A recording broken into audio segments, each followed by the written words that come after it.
पिछले भाग में हमने सुना कहानी के दो मुख्य किरदार सुधा और चंदर के बारे में। फिर हमने सुना कि सुधा ने चंदर को किसी ईसाई लड़की के यहाँ पिताजी की स्पीच की टाइपिंग कराने के लिए भेजा है। अब आगे। सिविल लाइंस के गुजाड़ हिस्से में एक पुराने से बंगले के सामने आकर मोटर रुकी।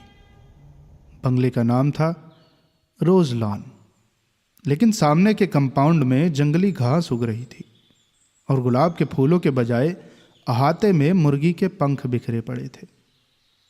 रास्ते पर भी घास उगाई थी और फाटक पर, जिसके एक खंबे की कार्निश टूट चुकी थी, बजाय लोहे के दरवाजे के दो आड़े बांस लगे हुए थे। फाटक के एक छोटा सा लकड़ी का नाम पटल लगा था, जो कभी काला रहा होगा, लेकिन जिसे धूल, बरसात और हवा ने चितकबरा बना दिया था। चंदर मोटर से उतरकर उस बोर्ड पर लिखे हुए अधमिटे सफेद अक्षरों को पढ़ने की कोशिश करने लगा और जाने किसका मुंह देखकर सुबह उठा था कि उसे सफलता भी मिल गई। उस पर लिखा था AF डिक्रूज। उसने जेब से लिफाफा निकाला और पता मिलाया। लिफाफे पर लिखा था मिस P डिक्रूज। यही बंगला है। उसे संतोष हुआ। हॉर्न दो, उसने ड्राइवर से कहा।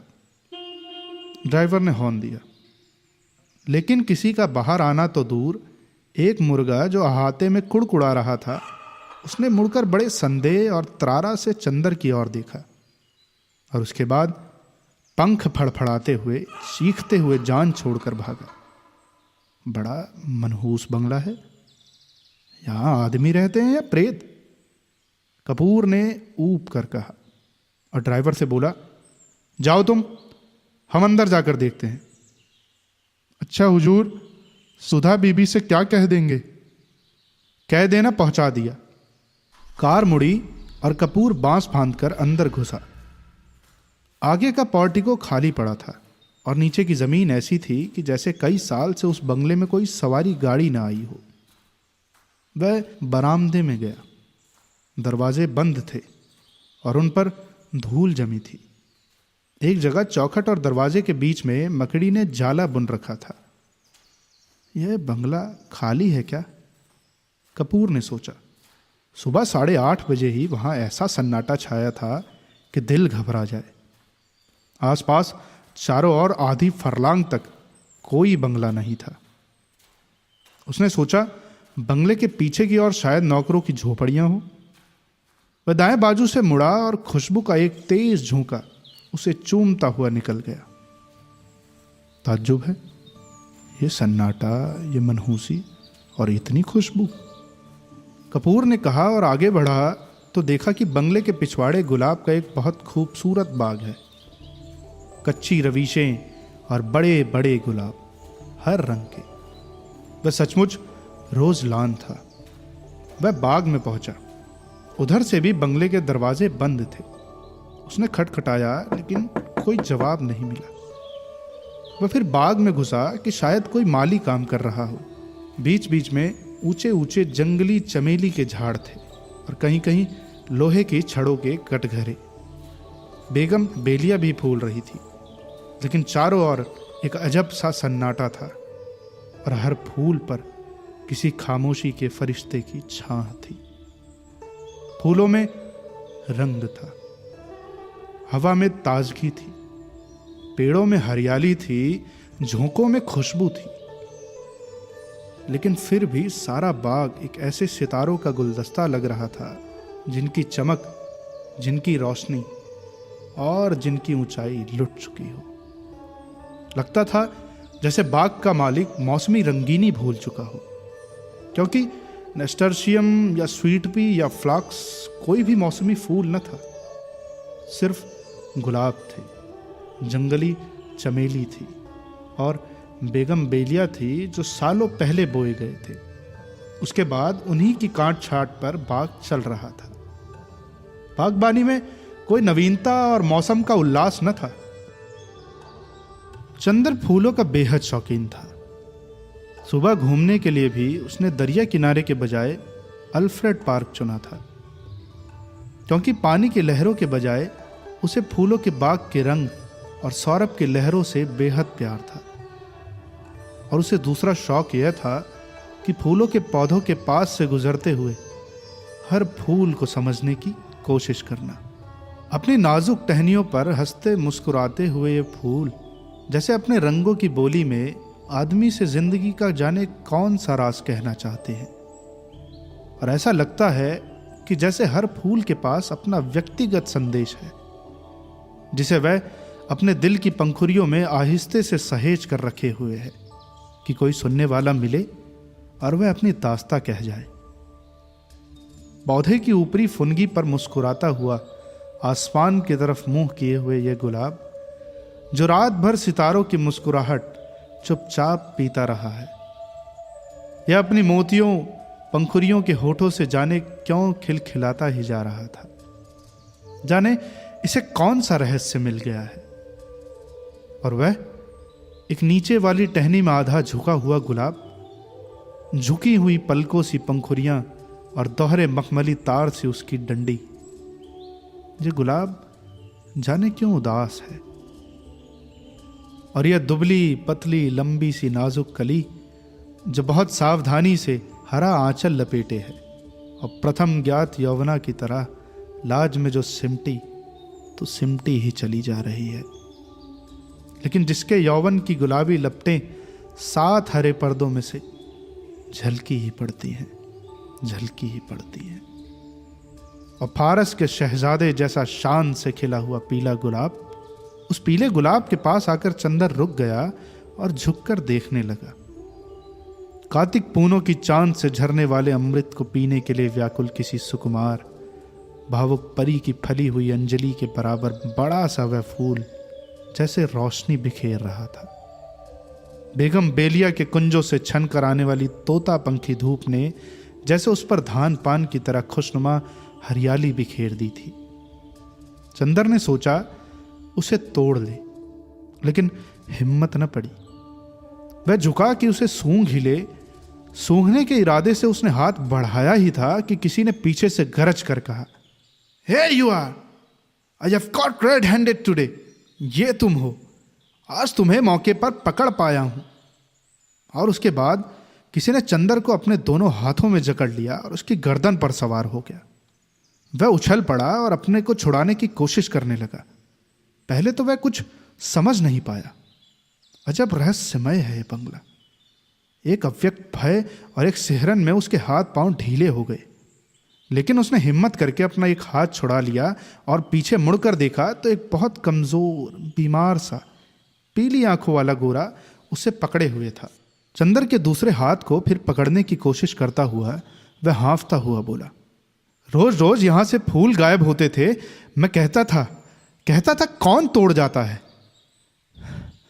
वह हांफता ही जा रहा था। आज मैंने पकड़ा है तुम्हें, रोज चुपके से चले जाते थे। वह चंदर को कसकर पकड़े था, लेकिन उस बीमार गोरे की सांसें जैसे छूटी जा रही थी। चंदर ने उसे झटका देकर ढकेल दिया और डांट कर बोला, क्या मतलब है तुम्हारा? पागल है क्या? खबरदार जो हाथ बढ़ाया, अभी ढेर कर दूंगा तुझे, गोरा सुअर। और उसने अपनी आस्तीनें चढ़ाई। वह धक्के से गिर गया था। धूल झाड़ते उठ बैठा और बड़े ही रोनी आवाज में बोला, कितना जुल्म है, मेरे फूल भी तुम चुरा ले गए और मुझे इतना हक भी नहीं कि तुम्हें धमकाऊं। अब तुम मुझसे लड़ोगे। तुम जवान हो, मैं बूढ़ा हूं। हाय रे मैं। और सचमुच वह जैसे रोने लगा हो। चंदर ने उसका रोना देखा और उसका सारा गुस्सा हवा हो गया और हंसी रोक कर बोला, गलत फहमी है जनाब, मैं बहुत दूर रहता हूं। मैं चिट्ठी लेकर मिस डी क्रूज से मिलने आया था। उसका रोना रुका नहीं। तुम बहाना बनाते हो, और अगर मैं विश्वास नहीं करता तो तुम मारने की धमकी देते हो। अगर मैं कमजोर ना होता तो तुम्हें पीस कर खा जाता और तुम्हारी खोपड़ी कुचल कर फेंक देता, जैसे तुमने मेरे फूल फेंके होंगे। फिर तुमने गाली दी, मैं उठाकर अभी तुम्हें नाली में फेंक दूंगा। अरे बाप रे, दौड़ो, मुझे मार डाला, पापी टामी। अरे दोनों कुत्ते मर गए। उसने डर के मारे चीखना शुरू किया। क्या है बर्टी, क्यों चिल्ला रहे हो? बाथरूम के अंदर से किसी ने चिल्ला कर कहा। अरे मार डाला इसने, दौड़ो दौड़ो। झटके से बाथरूम का दरवाजा खुला। बेदिंग गाउन पहने हुए एक लड़की दौड़ती हुई आई और चंदर को देखकर रुक गई। क्या है? उसने डांट कर पूछा। कुछ नहीं, शायद पागल मालूम देता है। जबान संभाल कर बोलो, वह मेरा भाई है। ओह, कोई भी हो, मैं मिस डिक्रूज से मिलने आया था। मैंने आवाज दी तो कोई बोला नहीं, सो मैं बाग में घूमने लगा। इतने में इसने मेरी गर्दन पकड़ ली। यह बीमार और कमजोर है, वरना अभी गर्दन दबा देता। गोरा उस लड़की के आते ही फिर तन कर खड़ा हो गया और दांत पीस कर बोला, अरे मैं तुम्हारा दांत तोड़ दूंगा, बदमाश कहीं का। चुपके चुपके आया और मेरा गुलाब तोड़ने लगा। मैं चमेली के झाड़ के पीछे छिपा देख रहा था।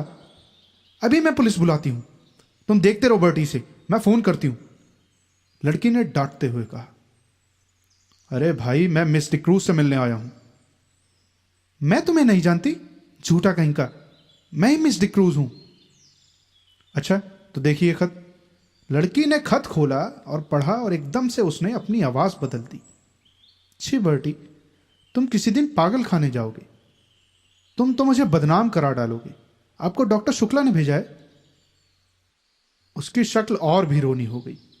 मैं नहीं जानता था, मैं नहीं जानता था, उसने और भी घबरा कर कहा। माफ कीजिएगा, लड़की ने बड़े मीठे स्वर में साफ हिंदुस्तानी में कहा।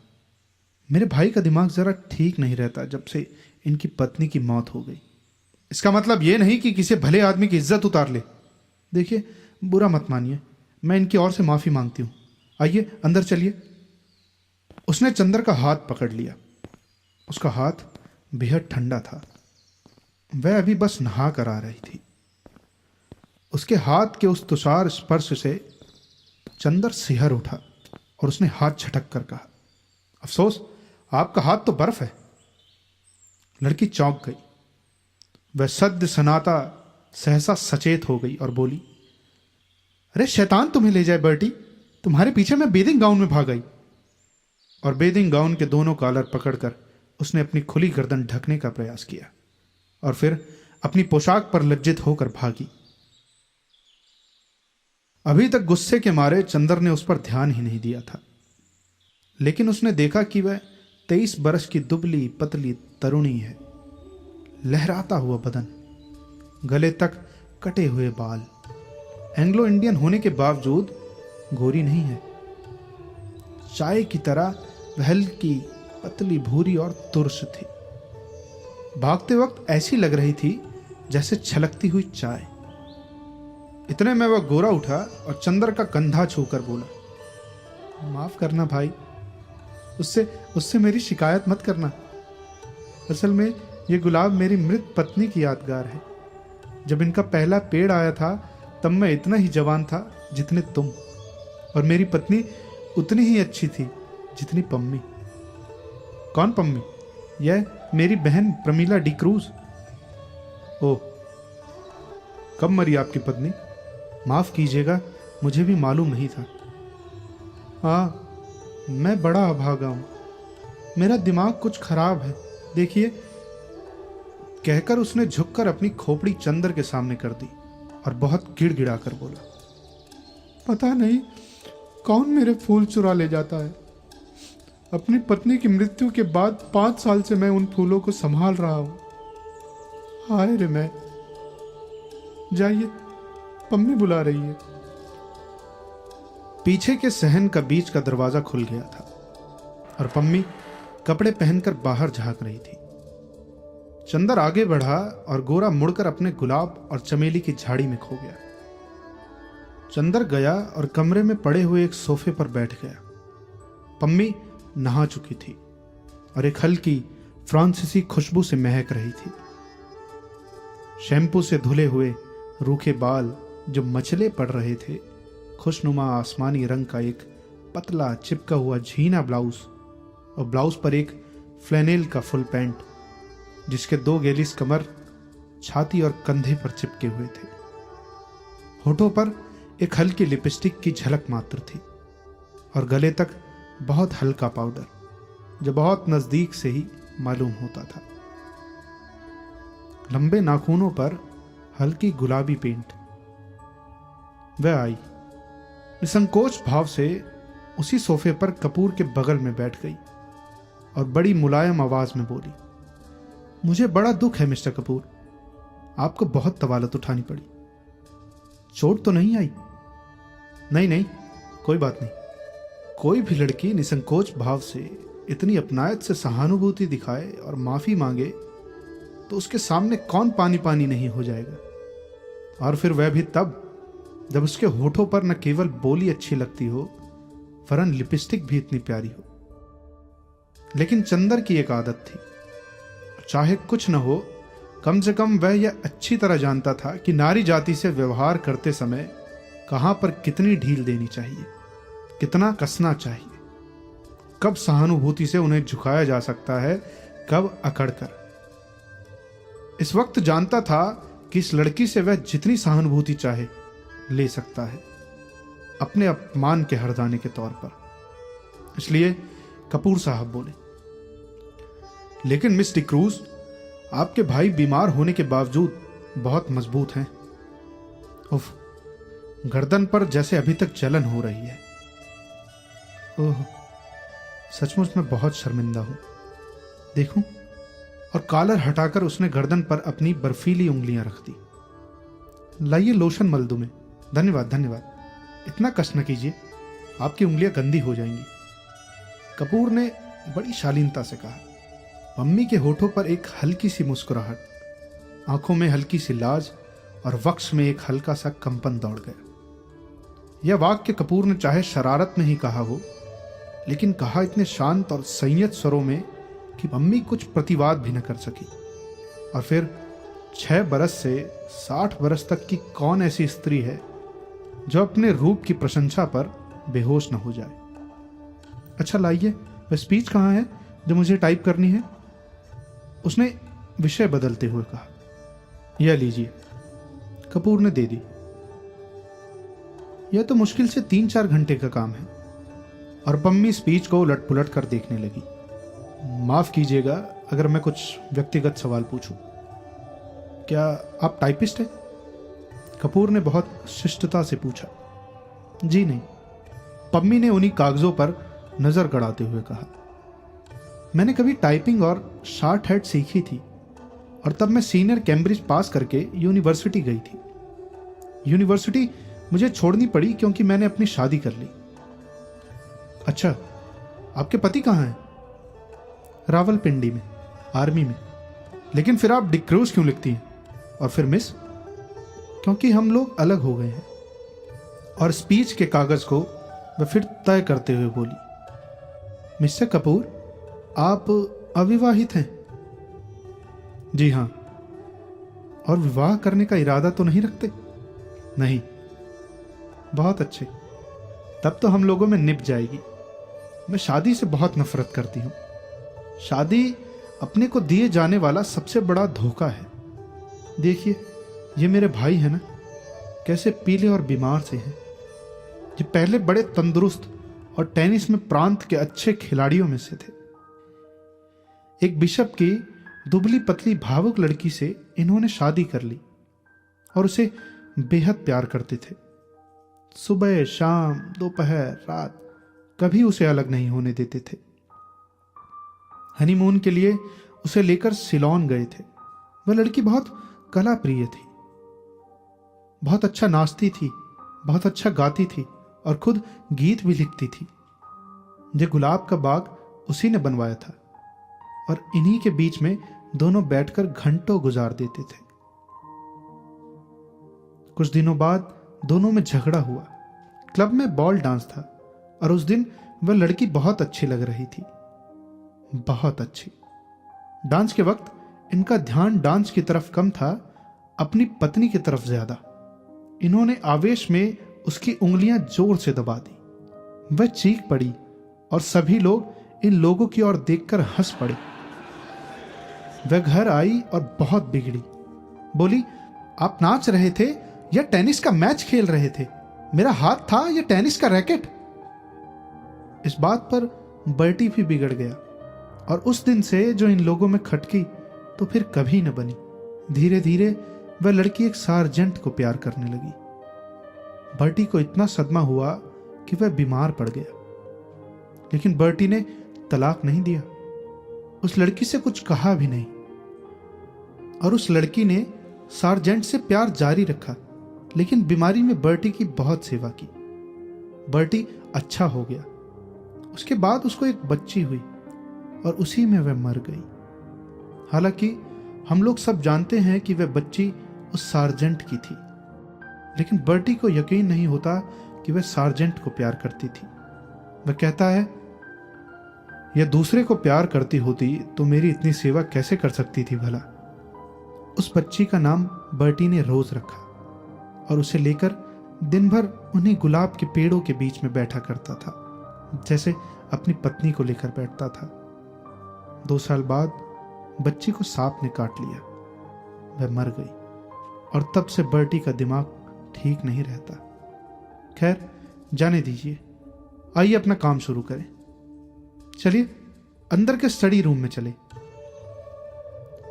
चलिए, चंदर बोला और पम्मी के पीछे पीछे चल दिया। मकान बहुत बड़ा था और पुराने अंग्रेजों के ढंग पर सजा हुआ था। बाहर से जितना पुराना और गंदा नजर आता था, अंदर से उतना ही आलीशान और सुथरा। ईस्ट इंडिया कंपनी के जमाने की छाप थी अंदर। यहां तक कि बिजली लगाने के बावजूद अंदर पुराने बड़े बड़े हाथ से खींचे जाने वाले पंखे लगे थे। 2 कमरों को पार कर वे लोग स्टडी रूम में पहुंचे। बड़ा सा कमरा जिसमें चारों तरफ अलमारियों में किताबें सजी हुई थी। 4 कोने में 4 मेजें लगी हुई थी, जिनमें कुछ बस्ट और कुछ तस्वीरें स्टैंड के सहारे रखी हुई थी। एक अलमारी में नीचे खाने में टाइपराइटर रखा था। पम्मी ने बिजली जला दी और टाइपराइटर खोलकर साफ करने लगी। चंदर घूमकर किताबें देखने लगा। एक कोने में कुछ मराठी की किताबें रखी थी। उसे बड़ा ताज्जुब हुआ। अच्छा पम्मी, ओह माफ कीजिएगा, मिस डिक्रूज। नहीं, आप मुझे पम्मी पुकार सकते हैं, मुझे यही नाम अच्छा लगता है। हाँ, क्या पूछ रहे थे आप? क्या आप मराठी भी जानती हैं? नहीं, मैं तो नहीं, मेरे नाना जी जानते थे। क्या आपको डॉक्टर शुक्ला ने हम लोगों के बारे में कुछ बताया नहीं? नहीं, कपूर ने कहा। अच्छा, ताज्जुब है, पम्मी बोली। आपने ट्रेनाली डिक्रूज का नाम सुना है ना? हाँ, डिक्रूज, जिन्होंने कौशाम्बी की खुदाई करवाई थी। वह तो बहुत बड़े पुरातत्ववेता थे, कपूर ने कहा। हाँ, वही मेरे सगे नाना थे और वह अंग्रेज नहीं थे, मराठा थे, और उन्होंने मेरी नानी से शादी की थी, जो एक कश्मीरी ईसाई महिला थी। उनके कारण भारत में इन्हें ईसाईयत अपनानी पड़ी। यह मेरे नाना का ही मकान है और अब हम लोगों को मिल गया है। डॉक्टर शुक्ला के दोस्त मिस्टर श्रीवास्तव बैरिस्टर है ना, उन्होंने और डॉक्टर शुक्ला ने ही यह जायदाद हमें दिलवाई। लीजिए, मशीन तो ठीक हो गई, उसने टाइपराइटर में कार्बन और कागज लगाकर कहा। लाइए निबंध। इसके बाद घंटे भर तक टाइपराइटर रुका नहीं। कपूर ने देखा कि यह लड़की, जो व्यवहार में इतनी सरल और स्पष्ट है, फैशन में इतनी नाजुक और शौकीन है, काम करने में उतनी ही मेहनती और तेज भी है। उसकी उंगलियां मशीन की तरह चल रही थी और तेज इतनी कि 1 घंटा में उसने लगभग आधी पांडुलिपि टाइप कर डाली थी। ठीक 1 घंटे के बाद उसने टाइपराइटर बंद कर दिया। बगल में बैठे हुए कपूर की ओर झुककर कहा, अब थोड़ी देर आराम। और अपनी उंगलियां चटकाने के बाद वह कुर्सी खिसकाकर उठी और एक भरपूर अंगड़ाई ली। उसका अंग अंग धनुष की तरह झुक गया। उसके बाद कपूर के कंधे पर बेतकल्लुफी से हाथ रखकर बोली, क्यों, एक प्याला चाय मंगवाई जाए? मैं तो पी चुका हूं, लेकिन मुझसे तो काम होने से रहा अब बिना चाय के। पम्मी एक अलहड़ बच्चे की तरह बोली और अंदर चली गई। कपूर ने टाइप किए हुए कागज उठाए और कलम निकालकर उनकी गलतियां सुधारने लगा। चाय पीकर थोड़ी देर में पम्मी वापस आई और बैठ गई। उसने एक सिगरेट केस कपूर के सामने किया। धन्यवाद, मैं सिगरेट नहीं पीता। अच्छा, ताज्जुब है। आपकी इजाजत हो तो मैं सिगरेट पी लूं? क्या आप सिगरेट पीती हैं? छी, पता नहीं क्यों औरतों का सिगरेट पीना मुझे बहुत ही नापसंद है। मेरी तो मजबूरी है मिस्टर कपूर, मैं यहां के समाज में मिलती जुलती नहीं। अपने विवाह और अपने तलाक के बाद मुझे एंग्लो इंडियन समाज से नफरत हो गई है। मैं अपने दिल से हिंदुस्तानी हूं, लेकिन हिंदुस्तानियों से घुलना मिलना हमारे लिए संभव नहीं। घर में अकेले रहती हूं। सिगरेट और चाय से तबीयत बदल जाती है। किताबों का मुझे शौक नहीं। तलाक के बाद आपने पढ़ाई क्यों नहीं जारी रखी? कपूर ने पूछा। मैंने कहा ना कि किताबों का मुझे शौक नहीं बिल्कुल, पम्मी बोली। और मैं अपने को आदमियों में घुलने मिलने के लायक नहीं पाती। तलाक के बाद साल भर तक मैं अपने घर में बंद रही। मैं और बर्टी, सिर्फ बर्टी से बात करने का मौका मिला। बर्टी मेरा भाई, वह भी बीमार और बूढ़ा। कहीं कोई तकल्लुफ की गुंजाइश नहीं। अब मैं हर एक से बेतकल्लुफी से बात करती हूं तो कुछ लोग मुझ पर हंसते हैं। कुछ लोग मुझे सभ्य समाज के लायक नहीं समझते। कुछ लोग उसका गलत मतलब निकालते हैं। इसलिए मैंने अपने को अपने बंगले में ही कैद कर लिया है। अब आप ही हैं। आज पहली बार मैंने देखा आपको।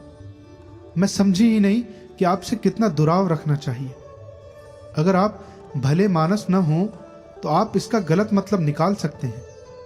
अगर यही बात हो तो, कपूर हंसकर बोला, संभव है कि मैं भले मानस बनने के बजाय गलत मतलब निकालना ज्यादा पसंद करूं।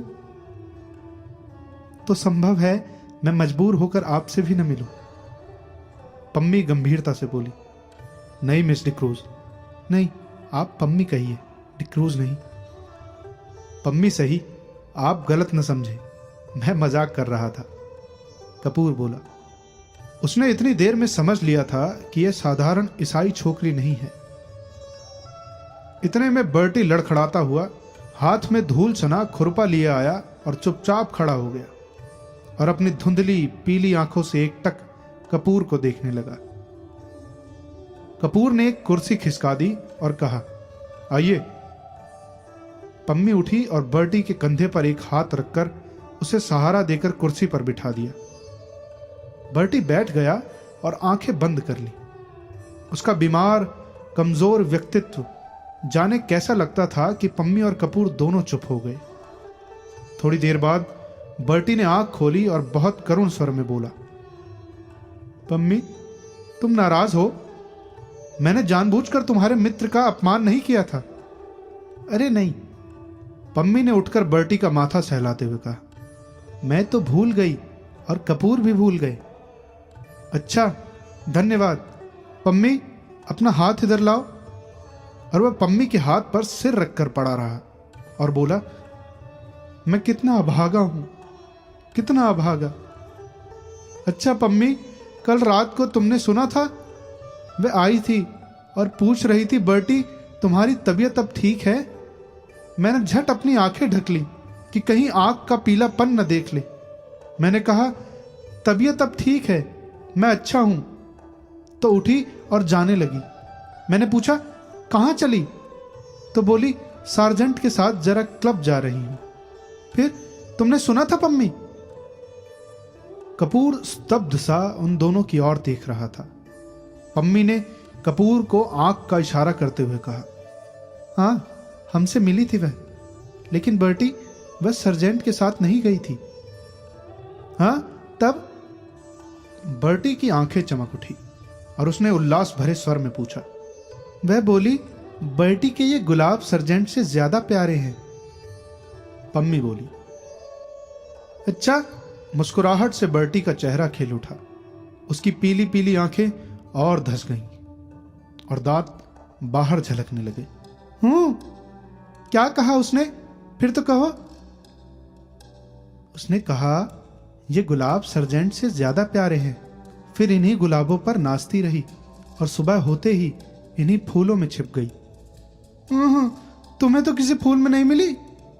बर्टी ने बच्चों के से भोले विश्वास के स्वरों में कपूर से पूछा। चंदर चौंक उठा। पम्मी और बर्टी की इन बातों पर उसका मन बेहद भर आया था। बर्टी की मुस्कुराहट पर उसकी नसें थरथरा उठी थी। नहीं, मैंने तो नहीं देखा था, चंदर ने कहा। बर्टी ने फिर मायूसी से सिर झुका लिया और आंखें बंद कर ली और कराहती हुई आवाज में बोला, इस फूल में वह छिप गई थी, उसी को किसी ने चुरा लिया होगा। फिर सहसा वह तन कर खड़ा हो गया और पुचकारते हुए बोला, जाने कौन ये फूल चुराता है। अगर मुझे एक बार मिल जाए तो मैं उसका खून ऐसे पी लूं। उसने हाथ की उंगली काटते हुए कहा और उठकर लड़खड़ाता हुआ चला गया। वातावरण इतना भारी हो गया था कि फिर पम्मी और कपूर ने कोई बातें नहीं की। पम्मी ने चुपचाप टाइप करना शुरू किया और कपूर चुपचाप बर्टी की बातें सोचता रहा। घंटा भर बाद टाइपराइटर खामोश हुआ तो कपूर ने कहा, पम्मी, मैंने जितने लोग देखे हैं उनमें शायद बर्टी सबसे विचित्र है और शायद सबसे दयनीय। पम्मी खामोश रही, फिर उसी लापरवाही से अंगड़ाई लेते हुए बोली, मुझे बर्टी की बातों पर जरा भी दया नहीं आती।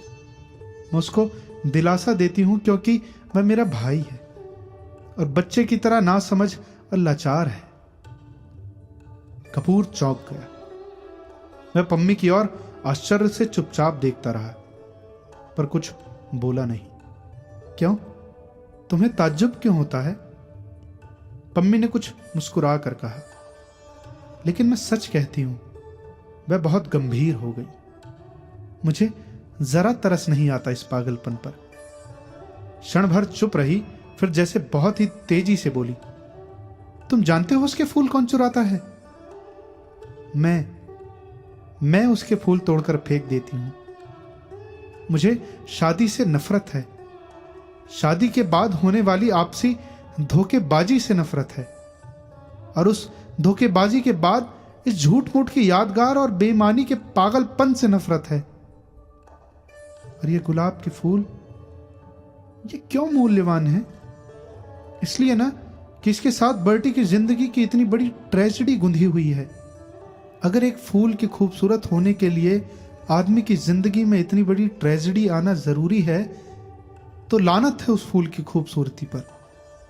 मैं उससे नफरत करती हूं, इसीलिए तो किताबों से नफरत करती हूं। एक कहानी लिखने के लिए कितनी कहानियों की ट्रेजेडी बर्दाश्त करनी होती है। पम्मी चुप हो गई। उसका चेहरा सुर्ख हो गया था। थोड़ी देर बाद उसका तैश उतर गया और वह अपने आवेश पर खुद शर्मा गई। उठकर वह कपूर के पास गई और उसके कंधे पर हाथ रखकर बोली, अच्छा, बर्टी से मत कहना। कपूर ने सिर हिलाकर स्वीकृति दी और कागज समेटकर खड़ा हुआ। पम्मी ने उसके कंधे पर हाथ रखकर उसे अपनी ओर घुमाकर कहा, देखो, पिछले 4 साल से मैं अकेली थी और किसी दोस्त का इंतजार कर रही थी। तुम आए और दोस्त बन गए, तो अब अक्सर आना है? अच्छा। कपूर ने गंभीरता से कहा, डॉक्टर शुक्ला जी से मेरा अभिवादन कहना। कभी यहां जरूर आए। आप कभी चलिए, वहां उनकी लड़की है, आप उससे मिलकर खुश होंगी। पम्मी उसके साथ फाटक तक पहुंचाने चली तो देखा बर्टी एक चमेली के झाड़ में टहनियां हटा हटा कर कुछ ढूंढ रहा था। पम्मी को देखकर उसने पूछा, तुम्हें याद है वह चमेली के झाड़ में तो नहीं छिपी थी? कपूर ने पता नहीं क्यों जल्दी से पम्मी को अभिवादन किया और चल दिया। उसे बर्टी को देखकर डर लगता था।